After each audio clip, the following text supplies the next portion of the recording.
morning, or afternoon, or evening, or 2 a.m. Welcome to the next episode of Civics at Home. Today's today's lesson's about suffrage. Suffrage is, of course, the right to vote, which is a right and responsibility. It's really important for citizens to go out and vote. It's a representative democracy, so if you're not voting, who's choosing your representatives? Not you. So voting is really important. Thing is, not everybody has always had the right to vote, and that's what this topic is about. And again, this could be a little unpleasant to think about, but one positive way to look at it is, hey, a lot more people can vote now, so things are improving. They have been improving for a long time. And now, as you see on here, if you are a citizen and if you're over 18 years old, then congrats, go register to vote. You're good. Back in 1789, that's when the Constitution was written. Um, it was a little more restrictive, as you see. You had to be a citizen, but you had to be over 21, male, in most states white, and you had to own property, which means that way back in the day, 6% of the total population could actually vote. That's not really high. Today it's 70. That sounds low, but don't forget, if you're under 18, you can't vote, so sorry, kids. But one day, uh, when you turn 18, feel free to go vote, and then you can be part of that 70%. So it's incredible. I did the math. That's what, 64% more of the population can actually vote. That's a big difference. And we'll see how that came about over the many, many years. In the early years, the colonies brought over a lot of the English laws and the customs with them. That's where we've talked about that a lot this year. Our legal system is really based on the English legal system. That's kind of where they came from. And just like in England, only adult white males that own land could vote. And as you see, sometimes not just a little land, if you own a house, no, that wasn't enough. At 50 acres, that's a lot of land to be able to vote. These are in the colonies. And that's because most people did think that landowners were the only people that were responsible enough to be able to handle these things. A little bit different view of the common man than you would see today. And so if you were poor, if you were just a working person, women obviously, American Indians, African Americans, free, or, even free people, and it didn't matter. You were out of the voting process. You could not pick your leaders. Again, we're still in the colonies. And the king ultimately was in charge of the colonies. And he said he'd be back, but he's not back yet. So, in your face, King George.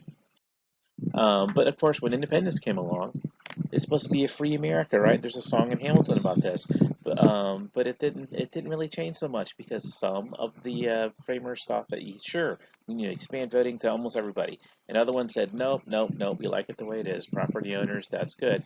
And so rather than argue about it all summer, they didn't put anything in the Constitution about it. So the 10th Amendment said that the states have any power that's not listed in the Constitution, pretty much, and so states could decide who gets to vote and who do not get to vote. It was not a national thing at first. And by the way, there are some famous things in this image here. There's Ben Franklin sitting over there. There's Tom Jefferson. There's George Washington. John Adams over there, and that is the iMac Pro 1.0. Not too many people knew that they typed it in on the iMac Pro, but they didn't. So anyway, over time, as the United States became a thing and we had our Constitution, some states started dropping that requirement about property. New York, way back in 1821, they got rid of it. So that's a long time ago, but that's like 30 years of the new country that you did have to own property to be able to vote in New York. Rhode Island, it took to 1880. So, depends on which state you lived in because it was up to the state. All right, so the African American vote. At first, basically only white people could vote. After the Civil War, the 14th Amendment passed that said that former slaves are now citizens. The 14th Amendment, as we've talked about many times, extremely important. It said many things. It said who a citizen was, and it says everybody should be equally protected under the law. So really important amendment. Then the 15th Amendment was passed. This 5 years after the end of the Civil War, saying that the right to vote should not be denied because of race or previous condition of servitude, which basically means if you had been in slavery before, well, that doesn't matter. Everybody's a citizen now. Slavery is illegal. The 13th Amendment made slavery illegal. That's not on this list because it's nothing to do with voting. Um, but the 15th Amendment said it doesn't matter. Now you can vote. Everybody can vote. Here's the thing, though. That didn't actually happen in a lot of places. The 15th Amendment said no, they could not be turned away. They had to be able to vote. But in real life, that's not exactly what happened. So anyway, here's a quick quiz. So you think you can vote? Can I vote? Well, this guy is 1885. He's married, 31 years old, African American. He lives in New York. Can he vote? Probably yes. the property requirement was gone by then, and he was old enough and he's ready to vote. In the South, though, in 1885, there was most places he probably would not be able to vote. We'll get to that in a minute. All right, so the women's vote. For a long time, women wanted the right to vote. Way back when the Constitution was actually, take that back, before the Constitution was written, when the Declaration of Independence was being discussed, John Adams was writing letters to his wife, Abigail Adams, who said that, don't forget the women in your little revolution thing you're doing there. You want revolution, we want revelation, she kind of didn't say, but that's in Hamilton. And he's like, yeah, we'll see what we can do. Well, it didn't happen. It didn't happen then. It didn't happen in the new Constitution. Back in the 1820s, suffragettes, is what they call themselves, started organizing and try to get women the right to vote. But it took a very long, long, long time. All through the 1800s, there were, different. There was different movements. There was marches. There was letter writing, saying women should have the right to vote. But it didn't happen. Here's the thing, and you'll see this all through this lesson. When you don't have the right to vote, it's hard to force a politician to do anything because you can't say, well, if you don't give me the right to vote, I'm going to vote for somebody else. You don't have the right to vote. So they can really ignore you, to be honest. And the only way that you're going to get the right to vote is if you convince enough voters that, yeah, it needs to be expanded and everybody should be able to vote. And that took a really long time for a lot of different groups, including women, as you see here. So it took till 1920 when the 19th Amendment was ratified, saying that women could now vote. And so, yeah, that was a really big deal. And this is the anniversary, and there were supposed to be different gatherings, celebrations, and stuff. We'll see if they actually happen because everything's canceled. Maybe there'll be big gatherings with people Zooming. Yay, let's have a big celebration Zooming women's rights vote because you can't get together right now, which stinks. But this is the 100th anniversary. So can she vote here? She's a woman living in Chicago, Illinois, 1924, 25 years old, not married. Well, that doesn't really matter. Of course she can vote. It's 4 years after the 19th Amendment was passed, so she's good to go. Vote wisely. Why more wisely than you chose your hat? No, I'm not being mean about the hat. That's what people wore back then. She's very stylish. Anyway, the American Indian vote. They were here obviously before the colonists started showing up, but in the United States they were not considered citizens until 1924. They were like um, in governments, inside of governments, basically. In 1924, this was not an amendment, but it was the Indian Citizenship Act, which officially granted them citizenship. So again, we're coming up on the 100th anniversary of this too. It hasn't been all that long where some of these groups can actually vote, and that's when American Indians got the right to vote as well. So can this guy vote? He's living in Montana in 1910, 65 years old, married, 3 kids, and 7 grandkids. Can he vote? Well, actually, not yet because as we see in the previous slide, the law was passed in 1924, so he could not vote yet. All right, there's a strange situation in Washington D.C. They could vote, but they could not vote for president because states got electoral votes. Washington D.C. is not a state; it's a district. So people that live right down the street from the White House could not vote for president because they're not in a state. So the 23rd Amendment fixed that, and now D.C. gets 3 electoral votes. That's the same number as the states with the smallest populations. It seems fair. But still, there are territories like Puerto Rico that do not get a vote in the presidential elections because they're not a state. So they have no electors. They can vote for other things, but not for president. Um, so this lady who made a nice looking chocolate cake, she lives in Washington D.C. right down the street. Oh, I just said this answer. It's 1955. She's 35 years old with 2 children. Can she vote for the neighbor, the president? And the answer is no. They could vote for the mayor of D.C. and other elected officials from D.C., but not for president at the time. Not until the 23rd Amendment was passed. So voting is a civil right. Okay, this is a whole other thing, and I'll get into civil rights movement in more detail later on. But after the Civil War, African Americans were at first they had some rights. The late 1860s into the early 1870s, they did, but then it was taken away.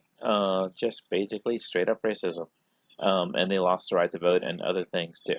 And these laws were called Jim Crow laws, saying that what they could not do, and what they could not do was a pretty long list. It made life kind of difficult and made voting almost impossible. So there are different ways to do that. You can make it so you have to register to vote, but you really cut down on when and where and who can register to vote. And sometimes, yeah, unfair arrests, sometimes beatings when people tried to get to vote. It got pretty violent. Um, and people that complained too much, saying that African Americans should vote. The families were threatened. Their houses were firebombed. People disappeared. It was pretty ugly to try to make sure that certain people could not vote. So, and the last one on the list here, unfair test at the polls. We'll talk about that in a second. One way that you keep people not voting was a grandfather clause. The idea was if your grandfather could vote, then you don't have to worry about paying any fees or taking any tests before you could vote. Of course, that would mean that people who's, by the 1900 or so, people's grandfathers, if you're African American, your grandfather was probably in slavery, which means that you did have to take a test or to pay a fee to be able to vote. And some of these tests are not like saying, who's the president now and how many states are there. That would kind of, be somewhat fair. But no, a lot of them were ridiculous and they were designed to make sure people failed. Like, how many cotton balls are in that jar? If you can't guess it right, you can't vote. That sounds silly. That's a real test. That picture was taken at a museum of voting rights. Um, how many bubbles are in a bar of soap? Of course, if you actually guess it right and one pops, oh, sorry, now it's wrong. You can't vote. Another one was a literacy test, which they would give people a test in a text that was extremely hard to understand and ask them to explain it. Now, would the people actually giving the test understand it? Maybe, maybe not, but that wasn't the point. The point was you're going to make it so people cannot understand it. Look at the first test up there. These are, by the way, examples of real literacy tests. Again, these are kept in museums. Um, as you can look at number one, what year did Congress gain the right to prohibit the migration of persons to the states? Actually, I don't understand what that question means. I don't know what it's talking about. And that's the point. 1808, I'm not sure what all that is. And I teach the civics. So it's designed so people get it wrong. Number two, who's the commander in chief? Well, you should know that as the president. But number three, which of the parts above of the United States Constitution deals with the federal government's authority to call the state militia into federal service? What does that exactly mean? So yeah, it's really confusing. And look at the bottom one there. It looks like some kind of trick little thing you would see somewhere. Print the word vote upside down, but in the correct order. What does that mean? Whatever you put, whoever's giving the test can say, that's wrong. Wouldn't matter if you got it right. Here's some more examples. Read a section of the Constitution out loud. Tell what it says in your own words. Write out a section of the Constitution and get 8 out of 8 questions right about the Constitution. In Louisiana too, you'd have a 30-question test. You have to finish it in 10 minutes or less with at least 25 right answers. That would be difficult that sounds like an EOC, but with a shorter time limit. Yeah, it's designed so people fail. They don't want people to vote. And after a while, if people kept showing up, taking these tests, eventually they got intimidated. Like, why are you even bothering to show up here? So they wouldn't even bother to show up. They would, again, try to make sure certain people could not vote. Another way would be a poll tax. You have to pay a tax to actually vote. If you're really poor and you have to pay to go vote, $1.50 doesn't sound like a lot. Even $22 doesn't sound like a lot. But if you're really poor, that could be the difference between your family eating or not that day. So maybe people wouldn't vote. There was just another wall to put in front of you. All right. So this guy, 22-year-old African American man living in the Deep South in 1938. He works in the cotton fields and left school after fifth grade, and that was not uncommon. By the way, you need to work, man. You can read a little bit and do a little math. Well, now it's time to go work. Your family needs the money. Can he vote? It's really unlikely. According to the Constitution, he should, but not living in the Deep South. No, they would find a way so he could not vote at the time. But things started changing over time. People demanded civil rights, not just the right to vote, but other things too, obviously.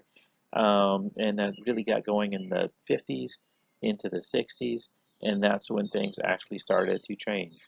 And we'll talk more about the civil rights movements later. There's a lot of pictures here that it's hard to understand. It was a tough time. Some people really were against change, and they fought back, sometimes violently. Um, and yeah, so there's a video here to watch, but I'll share that video in a couple weeks. It's a little bit off the topic. Anyway, finally, after all kinds of things, there were changes. The 24th Amendment was added to the Constitution, um, which said that poll taxes are not allowed. And then the Civil Rights Act, not in the it was not an amendment. It basically just said, hey, it's reinforcing the amendments that are already there. because the 14th and 15th Amendments already said everybody should be voting, but it wasn't being followed almost 100 years later. The Civil Rights Act put some teeth to it, saying the federal government can take away money that they give to the states if they don't treat their people right. Um, and and also to enforce it by sending in troops sometimes to make sure people could actually vote. So that finally started changing things.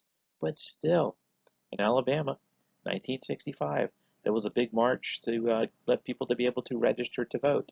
And when they tried to march across the bridge in Selma, Alabama, they were beaten by the state police. Again, this is after the Voting Rights Act. This is almost 100 years after all those amendments were passed to make sure everybody could vote. And still, people were resisting. That scene, though, of people being beaten down by the police really just shocked the country and just made it some people more determined that, yeah, they need to be able to vote. And it got better. And they did march again, by the way. Those same marchers 2 weeks later, and the National Guard had to be sent to protect them.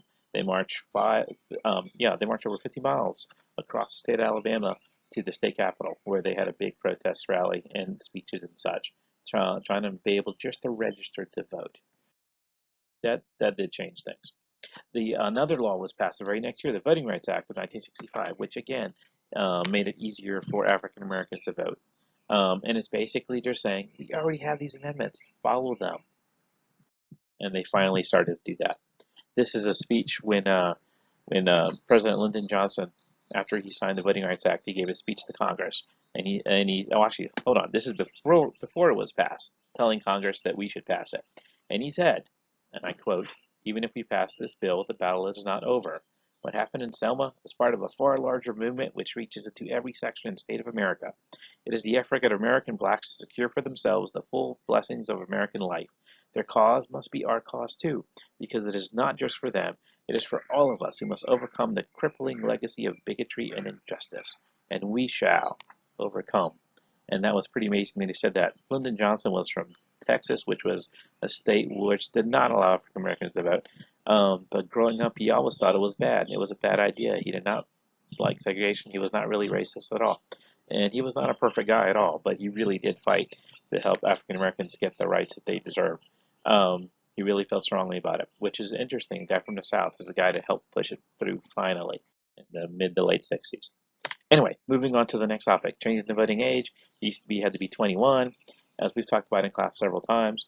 During the Vietnam War, 19, 20-year-olds are being drafted to go fight in a war, and they said, old enough to fight, they should be old enough to vote. And so in 1971, the 26th Amendment was passed, lowering the voting age down to 18. All right, so last thing, I was just graduated from high school in Maryland. No, not me, I'm just reading. Class of 72, 18 years old, got drafted to fight in Vietnam. Can he vote? Yep, and good luck. Hope they come back okay. Um, all right, so a quick review thing. Our earliest ideas about voting came from obviously England and France. When the colonies were around, they had the king, the absolute monarch, who had all the power. So not a lot of ideas of voting in early France. Um, all right, moving on. Which do you have to own land to vote in the United States? Well, not anymore. You used to though. All right, Rhode Island was the first state to give women the right to vote. That is not true. It was actually Wyoming. And again, they could vote in Wyoming, but they could not vote in national elections until 1920. Like, so they could vote for governors and such, but not for president. Forcing people to pay for the right to vote. Well, that's paying. That must be a tax. Next one, are Native Americans U.S. citizens? Well, they were not for a long time, but now they are, since 1924. And D.C., can they vote for president? Well, yeah. This is a negative question. No, they are not banned. Yes, they can vote for president since 61. All right, Susan B. Anthony went by really quick. She was on a dollar coin. Did she give Native Americans the right to vote? No, well, no, she gave women's well, she didn't give, but she fought to give women the right to vote.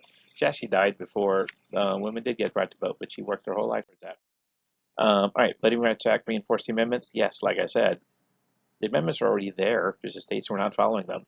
So this is trying to force the states to do so.